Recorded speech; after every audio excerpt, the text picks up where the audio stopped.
For avoiders, learning to identify and deal with their feelings is like learning to play a new sport. It's awkward and challenging at first, but the more they do it, the more comfortable it gets. Because our feelings tell us what we need, it's imperative that we recognize and share those feelings. Now, that's one little quick sentence, but that takes a lot of work because for folks like me that was completely emotionally clueless and emotionally unaware, I had no idea what emotions I was feeling. So it's imperative that we recognize and share those feelings. Well, it may be imperative, but I had no awareness. I had no concept of even how do you become aware? Why is it important to be aware? I had no concept.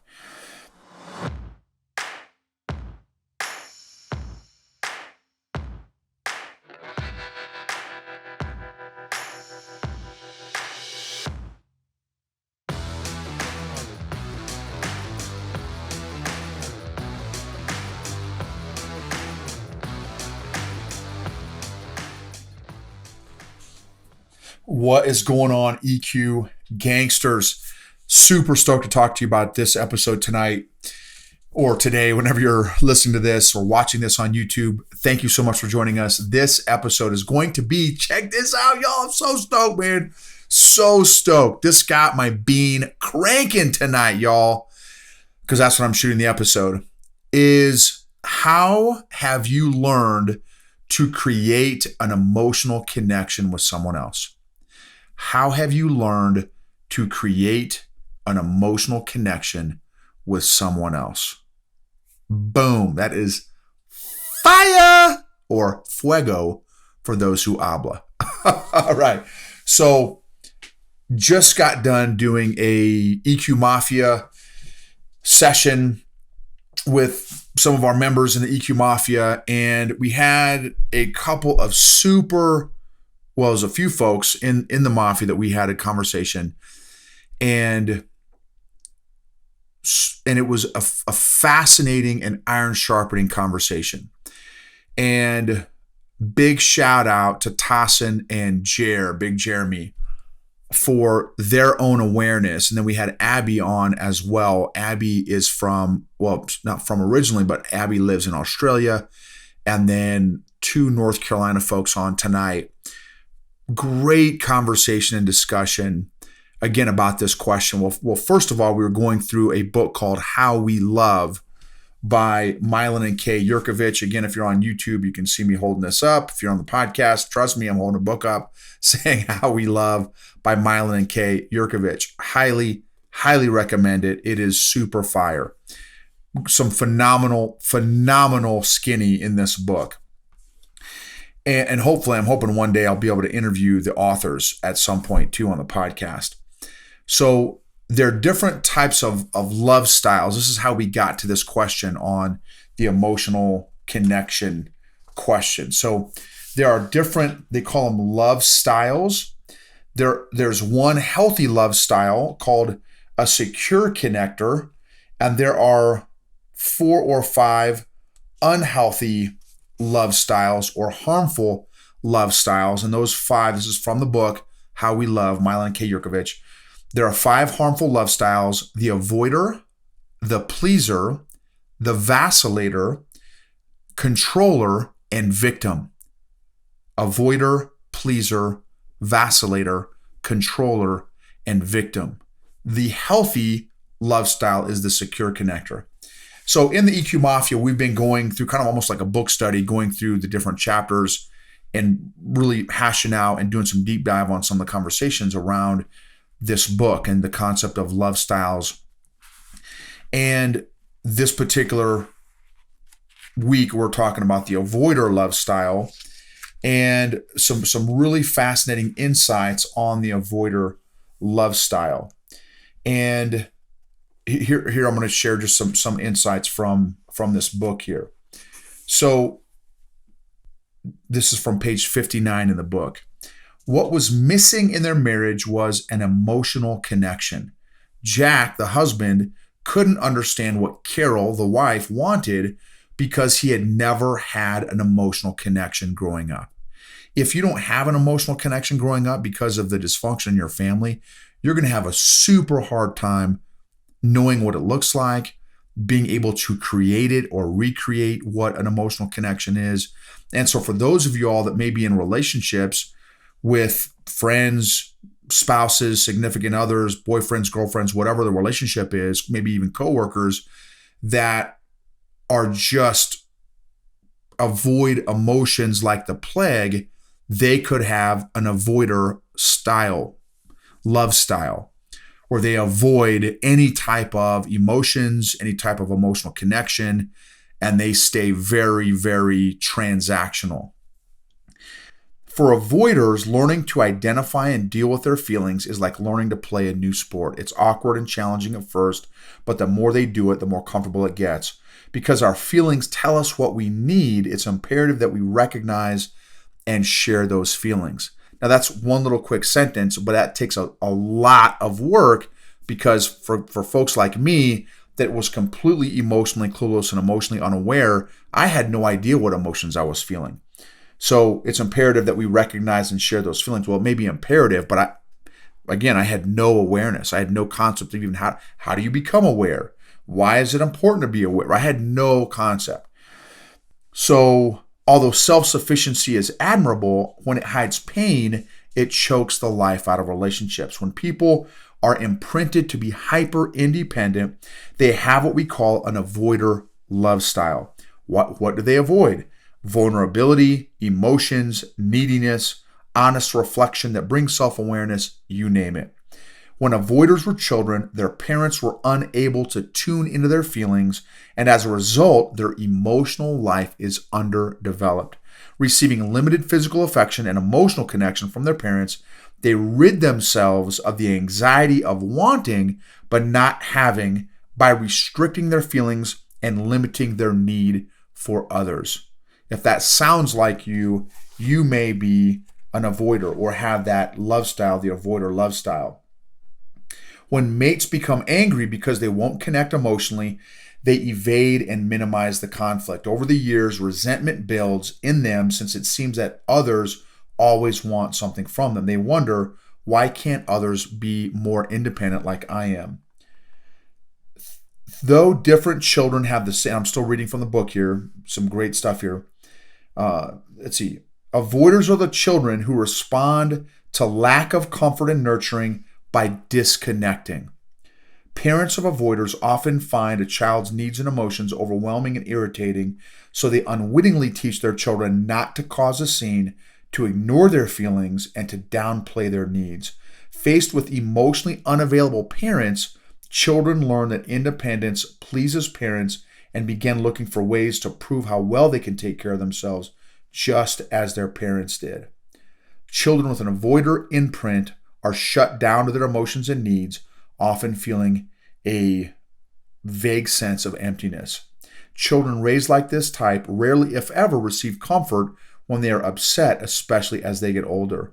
As the child grows, he learns not to approach the parent for comfort or reassurance, instead isolating himself when emotions surface and trying unconsciously to master his feelings. Emotions become annoyances to get rid of rather than opportunities to develop closeness and experience comfort. So that is how we got to this question and conversation. So I think I definitely have some avoider love style, harmful avoider love style imprint from my childhood and my upbringing and stuff. And I think I have another one as well, the pleaser one as well. So, because I think you can have a combination, but that's how we came to that question: is how have you learned to create an emotional connection with someone else? And I've got a series of questions that I want to hit, specifically addressing that question after this quick comment here from our sponsor of this episode. So the Classical Conversations homeschool programs provide parents with a rare blend of both accountability and flexibility. Following a clear roadmap and participating in a local community once a week, you'll stay on track towards your goals while also maintaining the freedom to take your child's education at your own pace. To learn more, check out classicalconversations.com/Gibbons. That's classicalconversations.com/Gibbons, Gibbens.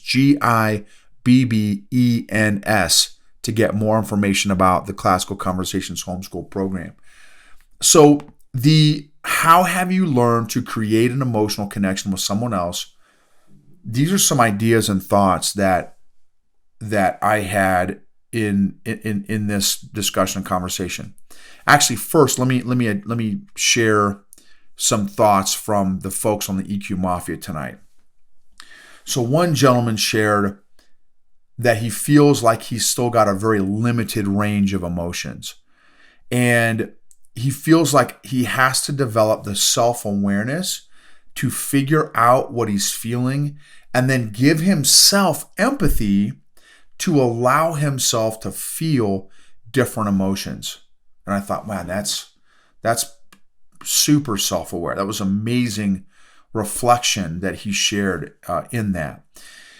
And, the other gentleman shared some really great insights as well, that sometimes when he's attempting to establish an emotional connection with someone else, that sometimes, now some of this is based on his personality. He has a conscientious, melancholy personality, and he said sometimes he may have a tendency to overshare or be too vulnerable, which sometimes people can't handle that level of vulnerability or that level of transparency or that level of emotional connection, which can then trigger him to respond a certain way when he runs across those people. So there's really fascinating insights and conversations that we talked about tonight in the EQ Mafia. If you're interested in something like that, again, joining the community where we talk about and share and discuss and grow our emotional intelligence together in a safe, supportive, encouraging community, check out EQgangster.com. Then check out EQ Mafia. It's phenomenal. Tons of content in there, tons of great learning and lessons in there. So I wrote down vulnerability. How have I learned to create an emotional connection with someone else? One is vulnerability, transparency, openness, address and talk about feelings and emotions, which are deeper than just thoughts. That transactional level is just the first level. Hey, how's it going? How you doing? How's your day? How's work? What projects are you working on? What tasks are you working on? If you just stay on that level, that's a very transactional level of relationship, and that's not super deep or super strong, in my opinion. And again, that may be your goal with those particular relationships, but for those that you're wanting to get deeper with, you got to go to that next level of connection, which is that emotional connection where you are talking about feelings and emotions. But to quote my buddy who was in the EQ Mafia tonight, in order to do that, you've got to know the emotional language. You have to know the language of emotions. And for me, 4 years ago, when I only knew 3 or 4 emotional words, happy, sad, angry, mad, I was not able or capable of going super deep beyond that first level because I had a very limited emotional vocabulary. When you don't even know your emotional ABCs, it's really tough to go deeper. And listen, this is not just with coworkers or colleagues or significant others. This is with your kids. This is with your kids as well. Do you want just a transactional relationship with your kids? I don't. Man, I want a deep, emotional, spiritual connection with my kid. And guess what? It takes me growing my emotional vocabulary, and it takes me growing my own emotional self-awareness, which I am still definitely doing on a daily, regular basis. And that's why I love being surrounded, why I love the EQ Mafia, being surrounded by people that are more self-aware than me. It's why I love doing coaching, emotional intelligent leadership coaching, because there are some that are more self-aware than me. There are many who are not, that I'm able to help. I love being around people that have that deep level of self-awareness. I had a couple episodes recently. If you have not heard my episode with Logan Cohen, he is a licensed family practice therapist. He is super self-aware guy. I also had an episode with Dr. Brooks Gibbs recently. If you have not heard that episode, definitely recommend you check out that episode as well. Another very, very self-aware guy. A previous episode, Amy Fiedler, super redonkulously self-aware. I have a love-hate relationship. Don't tell her this. I love her. She's an amazing, amazing lady. But my love-hate relationship is I love that she's so self-aware, and I hate that she's so self-aware because I feel like I'm in kindergarten when I'm talking to her in terms of my own self-awareness, because her level of understanding of emotions and feelings is just, I mean, literally, I can take her in doses because she says one phrase or one comment and I miss everything else after that because I'm still trying to wrap my head around that first comment that she said in the first 5 minutes of our conversation or discussion. I have another episode that's going to be coming out hopefully sooner than later with her on there. So it'll be my second interview. I've already got one episode with her, and this will be a second one because, again, she has so much depth of understanding of this whole area of emotions and emotional intelligence and emotional health and feelings and emotions. And so there's another guy, Matthew Pfeiffer, another episode that I've done recently, I say within the last few months. Another very, very self-aware dude, phenomenal skinny, also excellent skinny as well. So a lot of great episodes that you guys can go back and check out and hear from people of what it sounds like to even be self-aware. But I think that's important in order to connect with someone on a deeper level emotionally, and how to create an emotional connection with somebody else is you have to have a certain level of emotional awareness as well, and a certain level of, again, emotional vocabulary, and also a certain comfort level with talking about feelings and emotions. If you're not comfortable talking about feelings and emotions, it's going to be really difficult and challenging to stay in that level of depth, that bandwidth, if you will, of feelings and emotions if you're not comfortable talking about feelings and emotions yourself, which has really tremendously expanded my own leadership coaching ability because I've been working on this stuff for the past 4 years. So now I can talk to leaders at that deeper level than just transactional. Hey, how are you doing on your job? How can you improve? Let's work on productivity. Let's work on time management. Let's work on being a better communicator. Now I can go deeper because I'm comfortable, or more comfortable, with my own feelings and emotions. So now I'm more comfortable with others' feelings and emotions as well. Do you feel emotionally connected to other people? Which people in your life do you feel emotionally connected to? What people feel emotionally connected to you? What people feel emotionally connected to you? And you may have a list. In fact, this may be great exercise, y'all. Make a list of all the people that you feel emotionally connected to. What would be fascinating is if you reached out to those same people and you asked them, hey, do you feel an emotional connection to me? And see if they agreed, right? Because there's a book called Leadership and Self-Deception. Big shout out to my homie, I'll just say his name is Scott, who referred that book to me, because majority of leaders think that we are better than we actually are. Again, a result of self-awareness or lack thereof. Because, again, most leaders think that they're better than they actually are. A function of emotional intelligence, again, or lack thereof. So how many, make a list of how many people that you think feel that they're connected to you. So those are two lists. How many people do you think, which people do you feel emotionally connected to? Which people do you think feel emotionally connected to you? Is it the same list? Is it a different list? And then how do you know? How do you know when you have an emotional connection with somebody else? Is it important? Why is connecting with somebody else emotionally important? Is it important?